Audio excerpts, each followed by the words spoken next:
Hey, y'all, and welcome back to another segment here on Gems Podcast. For those of you that are new to the community, I am the founder and host, Miss Genesis Amaris Kemp. For those seasoned listeners, thank you so much for listening to another segment. With me today is Matt Shoup, and I'm going to tell you a little bit more about who Matt is. He's a Jesus follower, husband, father, and award-winning serial entrepreneur, author, keynote speaker, Spain aficionado, aspiring paella chef, Brazilian Jiu Jitsu black belt, and Spanish coffee addict. Matt's entrepreneurial journey began at the age of 10 when he started a lawn mowing business to earn $200 for a boombox. Do y'all remember those, y'all? It was then when Matt discovered his passion and love for business. Then 10 years later, while studying at Colorado State University, Matt was recruited by a college painting company where he learned even more about sales, marketing, and business operations. Matt made lots of money in college and then spent 3 times what he made. So without further ado, let's bring on the man behind it all, Matt Shoup. Thank you. Thank you. How are you today? My pleasure. I'm doing well, Matt, and thank you for sharing and holding space with me today. Absolutely. Really excited to be here and hang out with you and your listeners. Likewise. So, Matt, I know the audience is eager to learn more about you personally and professionally. So, we're going to dive into the connection segment. So, this is the part of the segment where you get to share something about yourself in a fun and personal manner. So, there are two options. We could either do a rapid fire 10 question game, emphasis on Okay. rapid, or an icebreaker. What are you in the mood for? I love the rapid fire. Those are fun.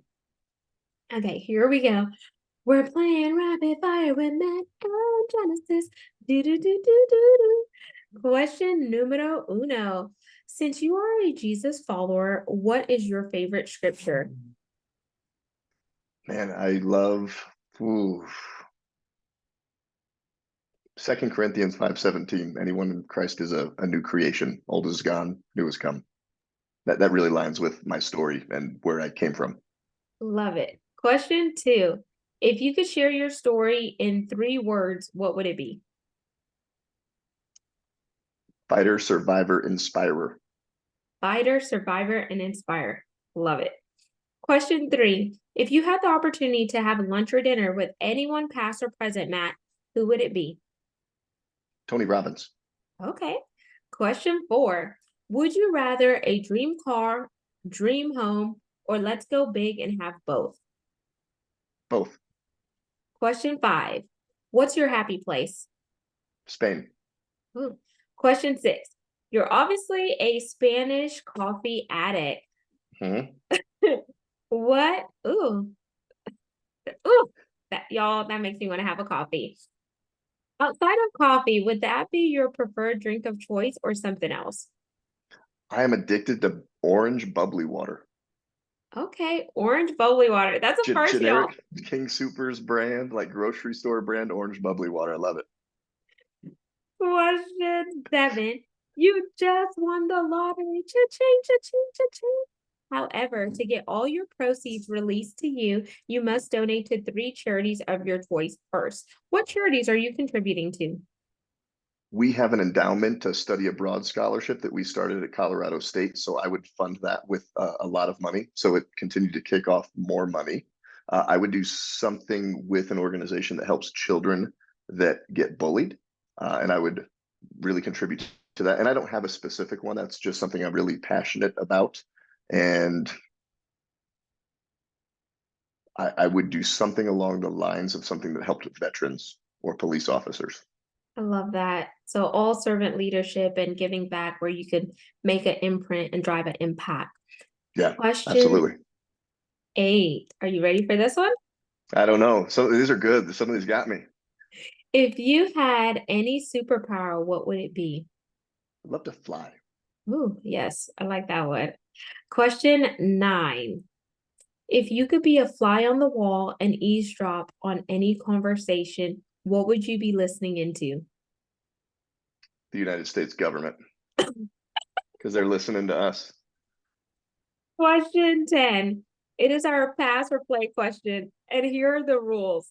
If you pass, our roles are reversed, Matt, and you could ask me a question. If you play, I ask one last question to wrap up rapid fire. So do you want to pass or play? I'll play. Okay, last question here. So you just got an all expense paid getaway. Yes, you could take your wife and your fur babies and kiddos if you have any. Okay. However, they just gave you a kicker. You're not going to be able to fly back to your home base for 3 to 4 weeks because the pilots are now on strike. So where are you headed? Ireland. Okay. And that concludes rapid fire, y'all. Thank you for playing, Matt. That was fun. Thanks. So now we're going to dive into the work that you're doing now. You're an entrepreneur and you call yourself a serial entrepreneur. We know that you got into entrepreneur journey whenever you were 10 and you wanted this glorified boombox. Yeah, with the CD player. It had the CD and cassette player. Oh, wow. That's going Mhm. way back. I think I remember cassettes in the 90s when my parents had Yeah. this old school Ultima. And I remember when you used to have to dub cassette tapes. Yeah. Do you remember when you would get the Discman that didn't skip, the sport one that you could jog Ones with that and you it wear wouldn't on your skip? pocket. Well, it had the skip protection, right? It was like the yellow sport one and you could shake it and it wouldn't, and it would just keep playing. I don't remember that one. See, I'm Yeah, like in I my remember that. 30s now and I'm a 90s Okay. baby. Okay. Yeah, I was born in 81. Yeah. So I was like 10 in the early 90s and cassettes were on the way out and CDs were in. So outside of that first experience with you starting a lawnmower business, was there anyone in your pipeline or in your community that was an entrepreneur that you looked up to? No, what happened was I grew up in New Jersey and we moved from New Jersey to Colorado when I was 10. And I got bullied a lot growing up, like really severely. It was an easy target, like little skinny, little bucktooth kid. And I was really just scared of the world. I was looking over my shoulder. I asked my parents for some money one day for a boombox, and they said, "Go find a way to make your own money, figure it out. We're not going to give it to you." So I took their lawnmower and went down the street. And I just share, the bullying story because business gave me a sense of purpose and confidence and security. And you might be able to beat me up on the playground, but you're not going to beat me up in business. And I got that boom box and then made a couple $1,000s at 10 years old, invested some of that money, and then went to the big Sam's Club, Costco type store to buy big boxes of candy. And then I sold them at school. Oh my gosh, our stories are like parallel, even though we're different ages. So I was bullied in middle school and high school, and I went into like I'm a sorry. depression. And Yeah. then I also did because we have Sam's Club. So I did the thing where I told my dad, Dad, I need to go to Sam's, and I bought the candy and I was selling them at school cheaper than the vending machine sold them. So I was like pocketing Yeah. money, and people were coming to me. And then one day I got caught, and they're like, if you keep selling this, like you're gonna get in trouble because of course the Yes. school was losing money. And I'm like, hey, I have to Yep. capitalize on this. And then, chips too was another thing to sell because they were like, you Uh-huh. could get 2 bags of chips for $1. Yeah. And one Yeah. pack of chip at school was like either 75 cents or $1. So Yeah. like you're getting two for one. Getting two for one. We had a school store. We didn't have the vending machine. So I would just hang out. I'd go by the kids in line at the school store. I'm like, I got cheaper candy. It's the same candy. It's cheaper. And then we had a repeat customers. One kid, whatever I had left at the end of the day. So I wasn't going to sell it. Either I would eat it or bring it back. But he'd pay me $5 a day, like $5 a day in seventh grade. He'd just buy the whole bag. So, and I did also get in trouble. I had an in-school suspension for 2 or 3 days for that. Hmm. Oh my gosh. This is just amazing because you never know how like your background and what you endured will actually work out in your favor, even though it's not conducive when you're in the thick of it. Yeah, absolutely. Yeah, it was I struggled a lot growing up. I mean, I still got picked on, but that was my little escape and happy place back then, and it gave me a sense of purpose. It eventually became, what I would consider an idol, just a pursuit of money and thinking that, making more money is going to give you more of something that you need just as a person in terms of security and certainty, but it's not true. Obviously found out that wasn't true. But it's cool to go back and explore that story. It's really fun. I teach Brazilian Jiu Jitsu to kids. So to give kids the tools now that I didn't have when I was a little kid, it's really fun to see somebody come in that's like a little version of me. And I tell mom and dad, I'm like, give me 2 months with this kid, 2, 3 days a week. going to be a different kid.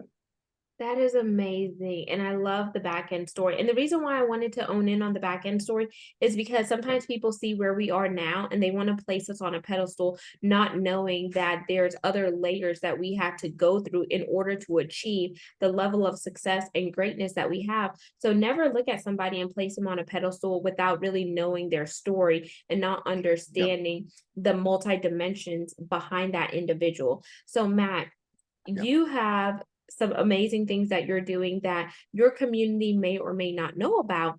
And, you say serial entrepreneur. Have you ever checked the employee box where you went to work for someone just to try it for kicks and giggles and then realize, okay, no, God, I'm better off over here in the owner operator bucket and doing my own thing? Yeah, I did. Transitioning from the candy peddling and the snow shoveling and the lawn mowing. I just worked hourly jobs. I worked at a Chinese restaurant as a busboy, a Subway sandwich shop, and then a shoe store leading into college. But I was always like in charge of the store. They'd leave me and they knew I'd take care of it. But at college, I got recruited by a college painting company, and I technically was an employee of this company, but they showed you how to run a painting business. So you were an entrepreneur with a little e, is kind of how I describe it. You get to use their money, their resources, and their training. And made all this money, graduate college, and I'm in debt. And I wanted to get away from painting and the painting business because it wasn't sexy enough. It wasn't cool enough. It wasn't prestigious enough. And I go to start working in a mortgage bank, a mortgage officer at a bank, and I've got like suit and tie. Just yeah, shook me. Yeah, hating it. And boss telling me what to do, when to do it, how many calls to make. And I was plotting my escape. I was totally miserable. I had been married about a year and a half, not about a year, and come home every day telling my wife Emily, we're gonna leave. I just don't know what it's gonna look like or what I'm gonna do. And one day, new bank president calls me in and he says, "Put all your shit in a box. You're fired." Like he didn't meet me. He didn't shake my hand. He didn't say, "Hey, I'm so and so. Nice to meet you." And I go, "What? Really?" And he goes, "Yeah, maybe you should go do that painting thing." And he cinches up his tie and leans back in his big desk. And back then I was still pretty angry at the world for a lot of things. So I gave him the one finger salute, grabbed my box, walked out of the bank, and I'm standing there in the parking lot. And first thing I thought is I have to have an answer for Emily. Like I have to have a solution to this problem, this issue. And I'm going through all the emotions. And I said, you know what? It's the perfect time. Like I've got nothing, got no more paycheck. Emily's working part-time to pay for some of the expenses, but we needed to make 3 grand in 30 days. So we took the last $100 we could and opened up our company and started our painting company.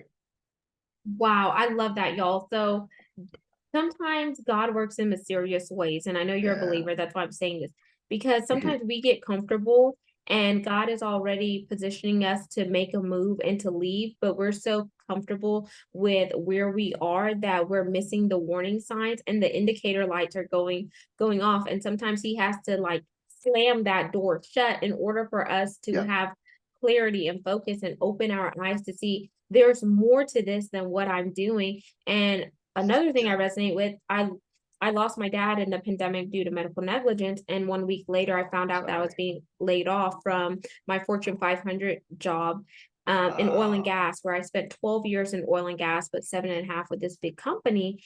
And I was yeah. so upset and angry because it came at a time that was not conducive or pretty. So similar to you, it's like I could either be bitter or I could be better. And in your case, Hmm. you were better. So you and Emily took the $100 that you had, Yeah. started your business. Now you're going from surviving to thriving. And you gave three powerful Yeah. words in the beginning during rapid fire. You remember what those words were? Yeah. It was fighter, survivor, inspirer. So, fighter, survivor, and inspirer, y'all. Listen to this. So, you're a survivor. You survived certain downfalls in your life. Yeah. You fought through certain situations that were hard. Some may say trials and tribulations. Yeah. And then inspire. You inspired to do more than where you were because you knew there was a biggest purpose tied to your name, a biggest destiny. Would you say that I summarized that without even talking to you or knowing anything about you, Matt? No, absolutely. Yeah. I mean, you overcome things, and in those hard moments, same things that are, different types of moments, but hard moments, you learn lot about yourself, what you're made of, where you go when the pressure is on. And there's always something worth fighting for. You know, what I saw a lot of growing up, I saw a lot of ugly things growing up, and a lot of people fighting the wrong battle, the wrong time for the wrong reason. But there's absolutely a time to, you know, plant your flag, take a stand, and fight for something or somebody. And that happens in business and life, in leadership. And then, you know, when you get to a certain level, we changed our financial picture, successful in business, have an opportunity to come on a podcast, right, and speak to you and your audience, and who knows who's listening and where they're at. Like, how can you not share what's in? Like, you got to overflow and share this with other people. So that's really what I'm called to do. And you know, you talked about going from bitter to better. I wrote a blog a couple years ago, and it was called Turning Anger into Appreciation. And that was really a theme of my life. All of these things that had happened to me because I was a victim and it was everybody else doing it to me. I was pissed about it versus, no, like, this just happened, not a victim. And I'm going to appreciate those things that happen. Somebody asked me if I would trade it for $1 million, whatever. I go, no, everything happened for a reason, and I appreciate it. You know, even the girl that beat me up on the playground every day, whatever it is. And successful people, winning people sit on top of a mountain of their failures and celebrate. And people that are the opposite lay underneath them and let it crush them and destroy them. I love that. And it reminds me of the sentiment I always like to say is things don't just happen to you, but they happen for you to Yep. gain appreciation, for you to have gratitude, for you to change and shift your mindset. And the reason why I asked my questions the way it did is because I know you focus on creative marketing. So, how does creative marketing play into all of the things that you have not only endured, but you have use that as a stepping stone to plateau to where you are now? So I love marketing. I love the idea and the concept of a human being is putting their attention into something, right? So they're driving to work, or they're sitting there on their phone, they're scrolling on social media, they're having an engagement, a conversation, and you're literally interrupting their conversation, their attention, with something that needs to stop what they're paying attention to. They need to start paying attention to you. You need to hook them. And just that whole process of hooking somebody and not trying to sell them right there, but just say, hey, I've got something that you need, that you want, that can make your life better. Can we talk about it? And there's so many ways to do it. I love Mike Michalowicz. He's a great friend of mine. I love his book called Get Different. And he said, you don't need to be the best. You don't need to be better. You just need to be different. So we've just tried crazy things. This whole Spanish coffee, I love it. We have a free coffee bar that now is a cause to give money to a scholarship that we started at CSU. It started off as when I went to Spain, I brought a whole suitcase full of coffee bags back. And then I would give it as gifts for closings in the real estate business, or just to catch somebody's attention. Maybe we're targeting a business we wanted to do business with. But the creativeness in the marketing can totally be an extension of you. You know, you might hand out a Spanish coffee kit, and they're like, "Well, you're not a Spanish coffee person." Maybe you are. You will be after you try this coffee. But you can do something that's really cool, really unique. I love cooking Spanish paella, so I'll cook dinner for somebody, and I have a paella hit list, is what I call it. It's just somebody that I love, and I want to go make them dinner, and I bring them dinner. Ooh, that sounds good. Man, too bad we Yeah. don't live close by because I would say I want to paella. Absolutely. I've got a free recipe. So when you go to my website, you can download free business leadership tools, but I have a video recipe on how to make an amazing paella.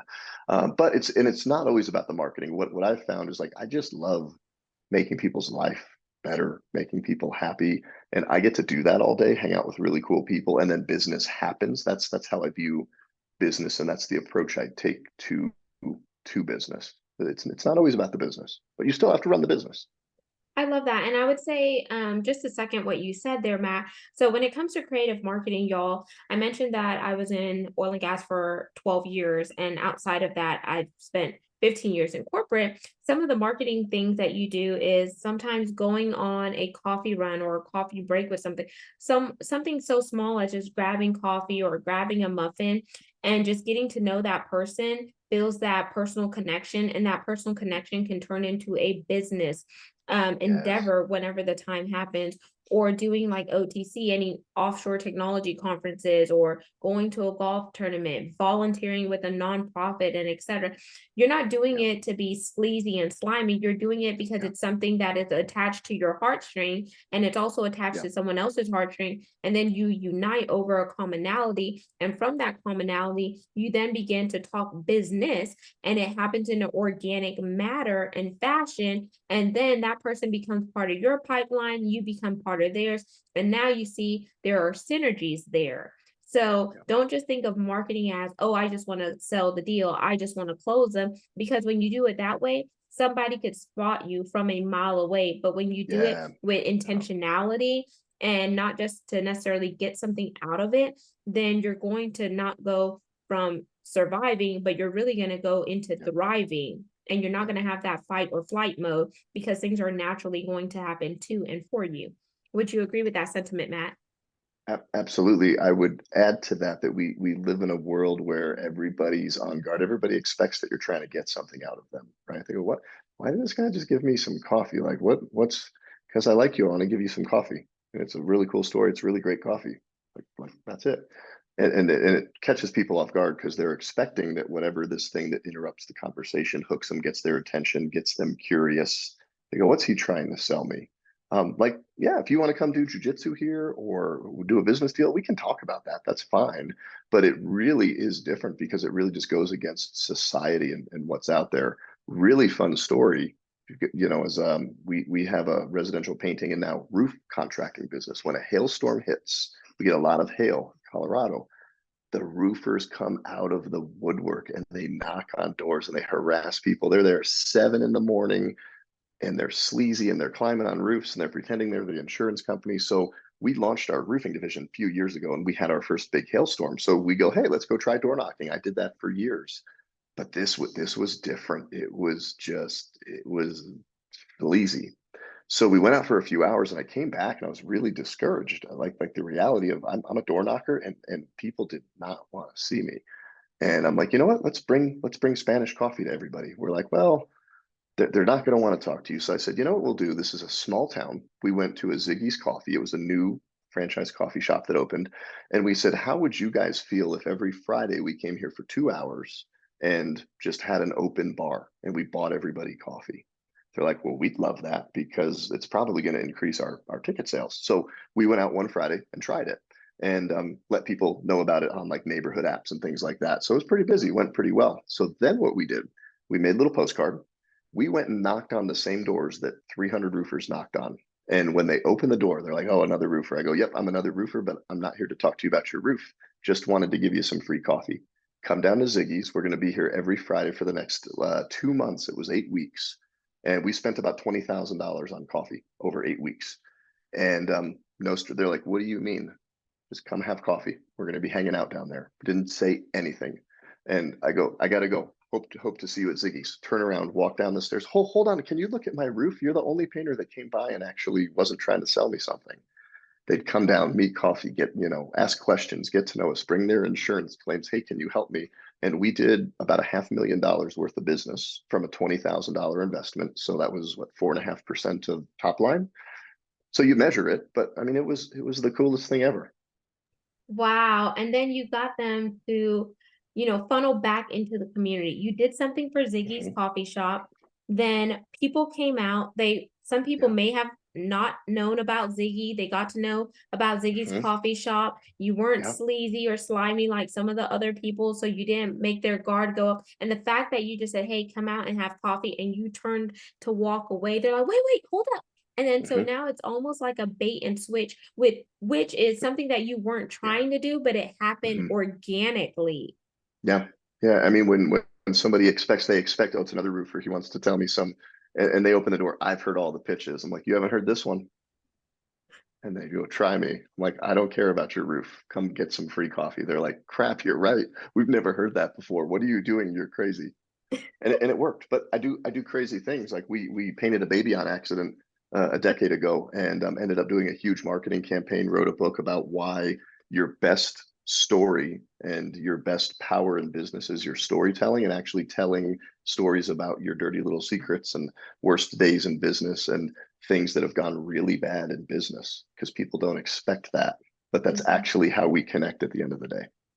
I love that because it makes me think about when I started this podcast. I had my start ugly start, and I started it mere over grief, losing my dad Yeah. and how my dad Yeah. went through medical negligence. So all of my early on episodes were just me talking into the mic. And I tell people I had no idea what I was doing when it came to podcasting, but I knew I wanted to put content out there that was going to help me. It was like therapy, and little did I know what I was laying down, someone else was picking up, and it was an answer to a prayer that they had. So Yeah. you never know how your problems can be someone else's solution. But whenever you Yeah. get outside of your mindset and you get outside of your comfort zone and you just do it afraid, do it scared, you see how things end up working out in the end, even though it's not pretty right then and there. So I love that you Yeah. painted a baby by accident. It turned into a story, and people are connecting over these start ugly moments over, I call them, the valleys, because we're always going to have the hills and valleys. And Torn Wells has an amazing song about that hills and valleys. We're going to have faux pas where we have word vomits that come out, and people may, oh my gosh, Genesis, you said what? Matt, you said what? You did what?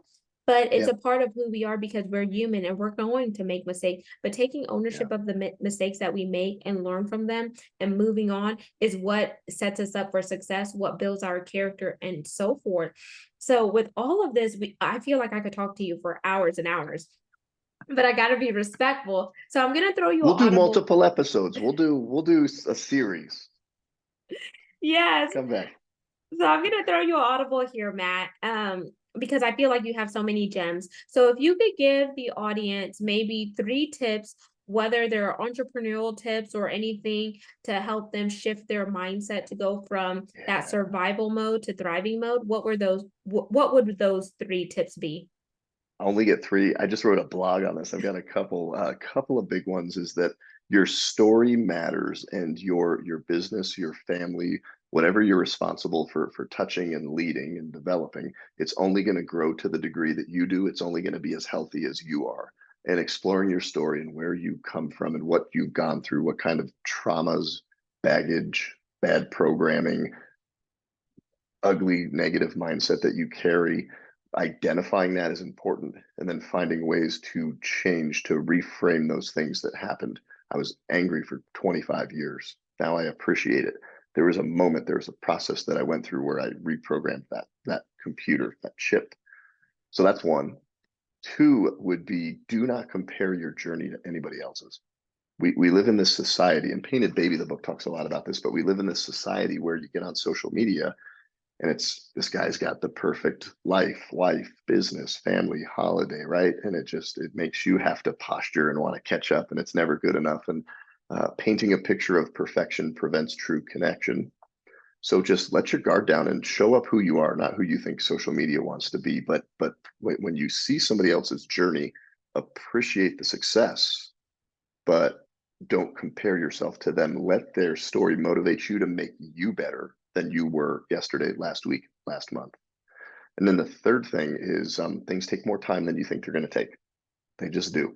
And keep going. And you might get knocked back a couple of steps, but that's okay sometimes. We live in America. You got to grind and hustle and work 80 hours a day, right? Or whatever it is. Now, just let the journey be the journey. Work hard, learn lessons, and you might have just taken 3 steps back because you were about to take 5 steps forward into something that was really bad.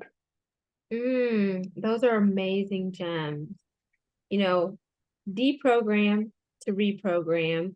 Yep. Never compare your journey, your story to somebody else's, and realize that things do take time. And I always say, the sentiment my dad always used to tell me, everything in a hurry doesn't always come out right, which was Yeah. teaching me to be patient.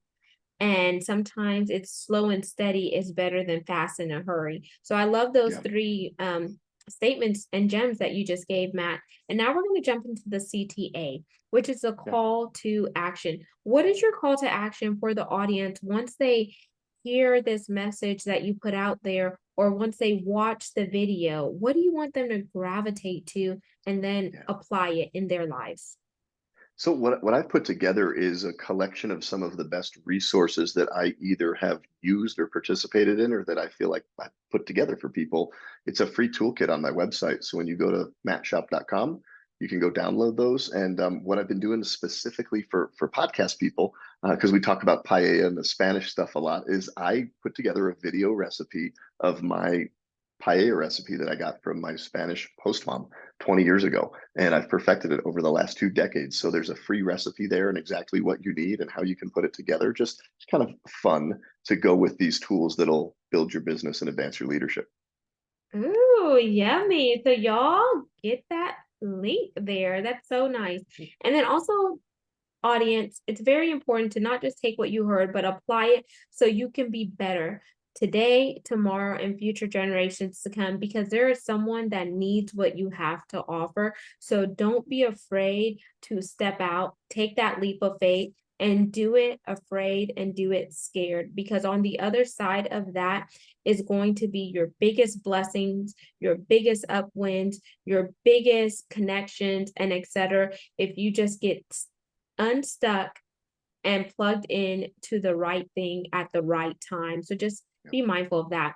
And Matt, thank you so much for just sharing and holding space, linking your website. And I'm sure on your website, if you're on any social channels, are they backlinked there? Yeah, so all my social channels and then everything I do, my books, my leadership adventures I take to Spain with business leaders, everything that I've got going on is all on the website there.